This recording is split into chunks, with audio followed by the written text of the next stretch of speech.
Good morning everyone. My self Rajendra Rajput और मैं आपसे मुखातिब हूँ यस ऑनलाइन चैनल के माध्यम से। आज हम लोग चर्चा करेंगे राजनीति विज्ञान के टॉपिक भारतीय राजनीतिक परंपरा की विशेषताओं पर। भारतीय राजनीतिक परंपरा प्राचीन काल से चली आ रही है और इन परंपराओं में समय के अनुसार बहुत से परिवर्तन भी हुए हैं। भारतीय राजनीतिक परंपरा समय के अनुसार अपने आप को ढालने में बहुत ही माहिर है और कह सकते हैं कि समय के साथ इसमें बहुत से परिवर्तन हुए हैं और उन परिवर्तनों के परिणाम स्वरूप भारतीय परंपराएं अभी भी चली आ रही हैं। भारतीय राजनीतिक परंपरा में जो भारतीय राजनीति है उसका आधार हमारे वेद, शास्त्र, उपनिषद और प्राचीन ग्रंथ रामचरितमानस, रामायण, महाभारत आदि महान ग्रंथ रहे हैं। इनमें एक उच्च श्रेणी की, एक उच्चतम राजनीति का उदाहरण पेश किया गया है। और राजनीति में राज्य में जो सबसे बड़ा महत्वपूर्ण पद होता है राजा का होता है। तो आज हम लोग चर्चा करेंगे राजधर्म के बारे में।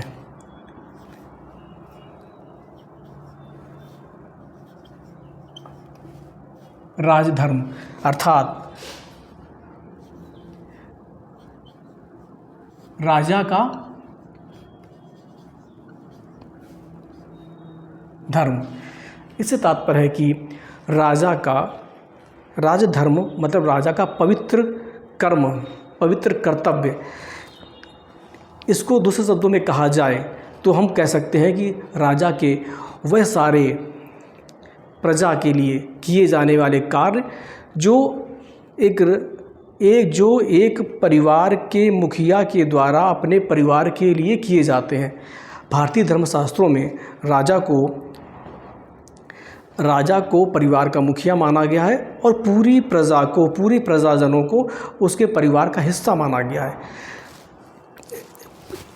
प्रजा के लिए कहा गया है कि राजा को अपनी प्रजा का ध्यान उसी तरह से रखना चाहिए जिस प्रकार से एक परिवार का मुखिया, एक पिता अपने परिवार की देखभाल करता है, रक्षा करता है और स्नेह प्राप्त करता है।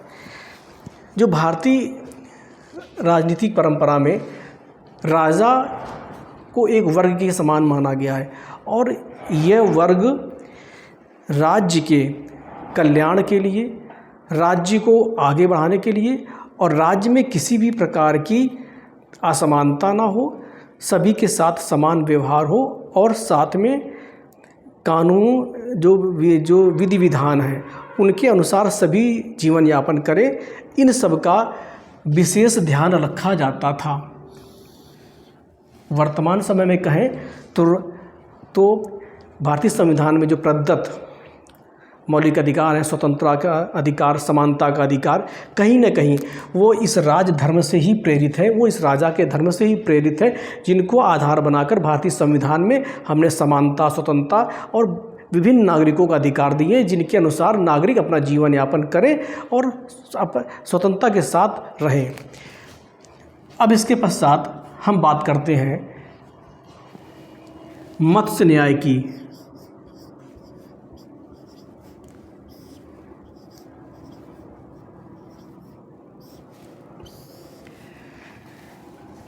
जो राजधर्म के पहले, जब राज्य नामक संस्था नहीं थी, उसके पहले समाज में मत्स्य न्याय का बोलबाला था। मत्स्य न्याय को जैसा कि नाम से ही समझ में आता है,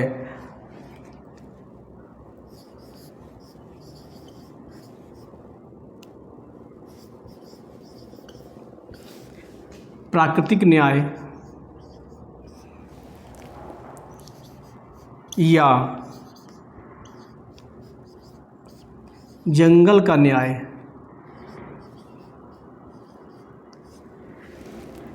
या शक्तिशाली का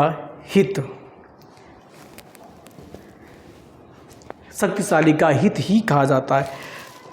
इस मत्स्य न्याय से तात्पर्य है कि जिस प्रकार समुद्र में रहने वाली छोटी मछलियों को बड़ी मछलियाँ और उन बड़ी मछलियों को उनसे बड़ी मछलियाँ खा जाती हैं, उसी प्रकार से समाज में रहने वाले निर्बल व्यक्तियों को शक्तिशाली और बलशाली व्यक्तियों के द्वारा धीरे धीरे खत्म कर दिया जाता है।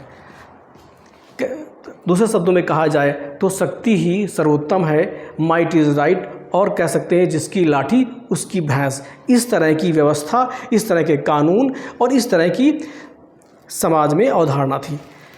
प्राकृतिक न्याय और जंगल का न्याय, जैसे कि जंगल में जो जानवर, जो पशु शक्तिशाली होता है वह अपने से कमज़ोर पशुओं का, जानवरों का शिकार करता है और ये व्यवस्था निरंतर चलती रहती है। जो शक्तिशाली है वो हमेशा कमज़ोरों को शिकार करता है, उनको सताता है और उनको अपना ग्रास बनाता है। इस जंगल के कानून में पशु पक्षी तो छोड़िए, शायद आपने देखा होगा कि जो बड़े पेड़ होते हैं, जो विशाल वट पेड़ होते हैं, उनके आसपास अगर उनके करीब अगर छोटे पेड़ होते हैं, उन पेड़ों को भी उन विशाल वृक्षों की वजह से वो छोटे पेड़ नहीं चल पाते और वो पेड़ नष्ट हो जाते हैं। अर्थात पशु पक्षी और पेड़ पौधों में भी जो शक्तिशाली होता है वही जीवित रहता है, वही आगे चलता है, और जो कमज़ोर होता है, जो निर्बल होता है, वो ख़त्म हो जाता है। यही प्रकृति का सिद्धांत है और यही प्राकृतिक न्याय है, यही जंगल का कानून है। बहुत से जीव वैज्ञानिकों ने, जैसे डार्विन ने बताया है कि जो योग्य होगा, जो मजबूत होगा, जो बलशाली होगा, वही जी पाएगा और धीरे धीरे इस जीवन की लड़ाई में जो कमज़ोर होगा वो ख़त्म हो जाएगा और जो मजबूत होगा, शक्तिशाली होगा, वही आगे चल पाएगा। इस तरह से ये जंगल का न्याय या प्राकृतिक न्याय इस तरह से कार्य करता है और इस तरह से होता है। आज के लिए इतना ही, अगली बार फिर से मिलेंगे, तब तक के लिए धन्यवाद।